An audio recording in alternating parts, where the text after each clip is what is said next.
ini tanpa menggunakan mic, suara angin dan suara gemuruh dari pantai ini masih terdengar ya. Kita akan coba menggunakan mikrofon ini, yang model ini ya, model ini.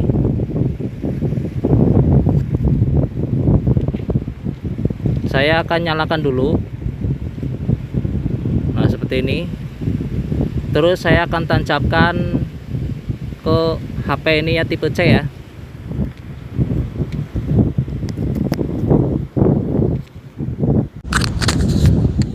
Nah, ini setelah menggunakan mic, suaranya benar-benar sudah teredam ya, suara gemuruh anginnya dan suara yang ada di tepi pantai ini.